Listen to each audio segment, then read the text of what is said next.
and various other people who have been experimenting with these substances or these ecstatic states for centuries have discovered is that in these different states you can perceive information, ideas, biodes as I call them, in a way that is more apparent. Because normally in our normal sober state, ideas are sort of display of potentiality, waves of information, waves of potential electrons. And it's important, the word potential. This isn't the world of electrons, it's the world of potential electrons. But what you have to ask the question, waves of what? What is the field that is waving? Is it the ocean? No, it's a universal ocean. An ocean of pure potentiality. An ocean of abstract potential existence. We call it the unified field, or superstring field. And that's what we're made of. So, as you said, the tighter physics have tried to grasp onto physical reality, to understand what it's really made of, what are the core building blocks of life, at the basis of it all. Life, the universe, slips through your fingers, and you come up with something that's increasingly abstract to come to the realm of pure abstraction. And that's what the unified field is. It's pure abstract potential, pure abstract being, pure abstract self-aware consciousness, which rises in waves of vibration to give rise to the particles, the people, everything we see in the vast universe.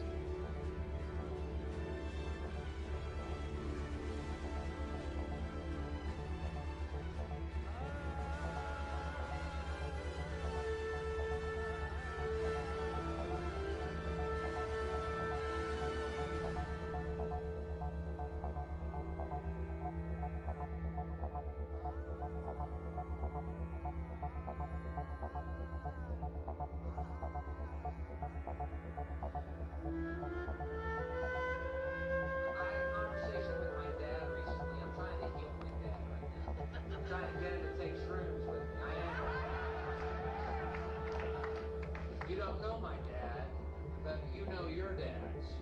Dad, would you like to go eat these fungi that grow on cow turds with me? What happens when you take them? Well, your mind completely opens up to the true nature of our existence, which is that we are not bodies, that we are pure, loving spirit created by God, that God is love, and there is nothing but love, and love, being all-encompassing, has no opposite. You are completely forgiven on all things. There's nothing you've ever done that has ever swayed God's pure and unconditional love for you, and you realize that eternity and peace and heaven is our inheritance, and all of us are going to make it there. I'm not interested.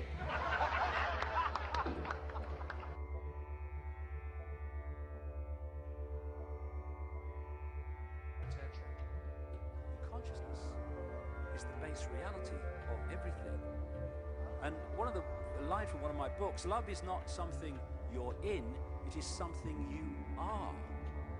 That's the difference. Pope John Paul II said the worst prison would be a closed heart.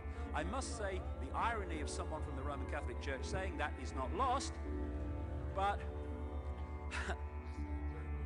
I do take the point. And the heart is the key. The key to opening that auric field so consciousness and mind start to work together. And my God, what a different world we'd live in if we went from that state that we're in now. And so what we're looking at among billions of people are people entrapped in mind. And because of the way the mind perceives reality as everything is apart and not connected, and it sees things in complexity instead of the connection of everything, we are in a situation where we are a manipulator's party trick when we're in that state.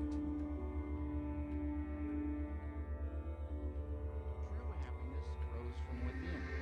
When you dive within and really dive all the way and experience that ocean of consciousness, which Dr. John Hagel's science calls the unified field, oneness, unity. Oneness and unity. It's so beautiful. And as he says, at that fundamental level, we are all one. We're one world family. We have to view life as an opportunity. What are you doing with it? Are you afraid of it? I mean, some people live their lives. Apparently, what they are doing is arranging their deathbed scene. They want it to take place in a large baronial house with clipped green lawns, acres in surround.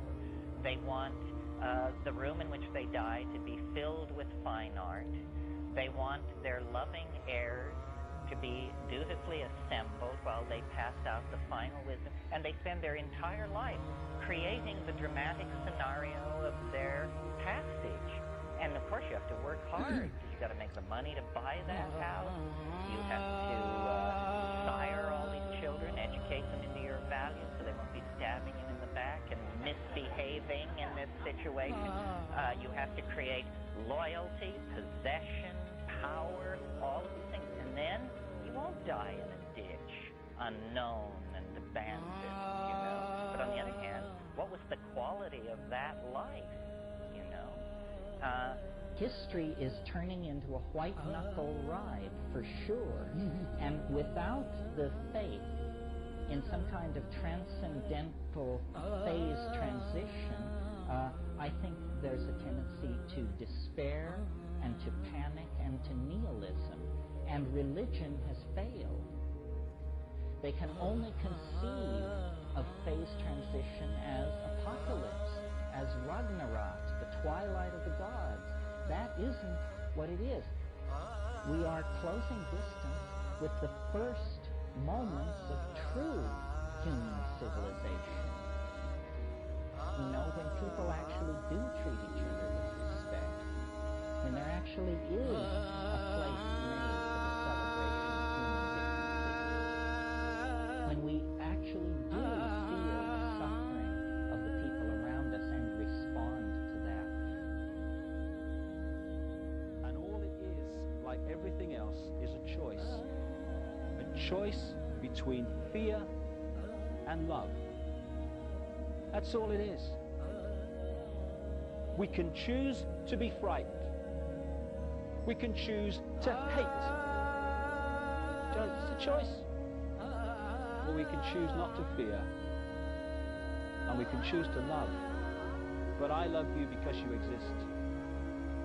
I love you whatever. I love you without condition. And if we want to change the world, it has to start with self. Fear, anger, hatred, condemnation, dictating what other people should be, that's the world we got. That's the prison. But paradise is waiting. It's a thought, an attitude away. That's all it is, a choice away.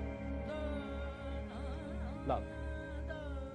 If we love each other and love the world, our lives are fundamentally changed and the world is fundamentally changed.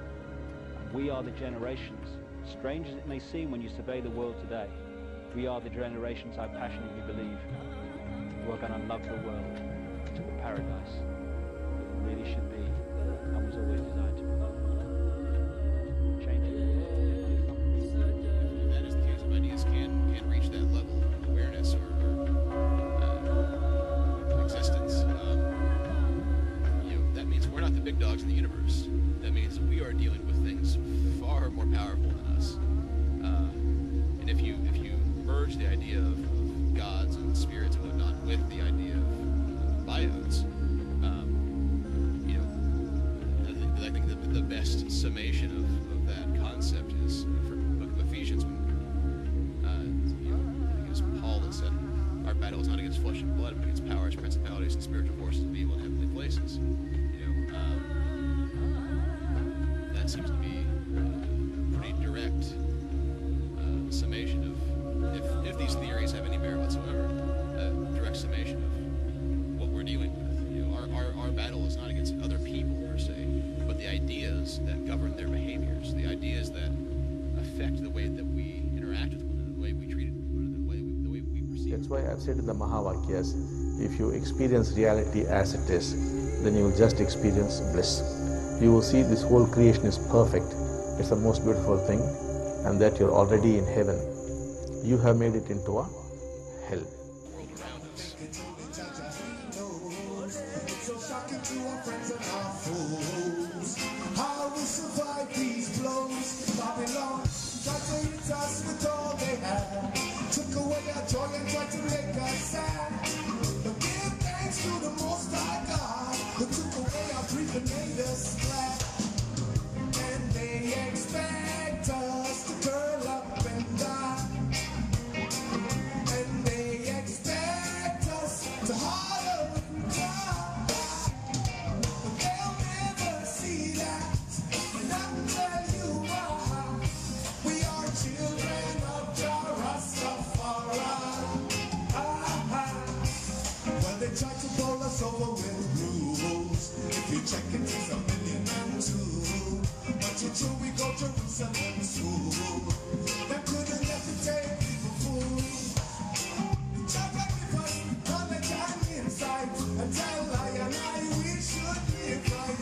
Though the wicked never put up a fight, we're never gonna be in this fight. And they expect us to curl up and die. And they expect us to holler and cry. But they'll never see that. And I'll tell you why. We are children of Jah Rastafari. Yes, we are children of Jah Rastafari. Oh, keyboards, Jabu. So surprising when the sea is rising.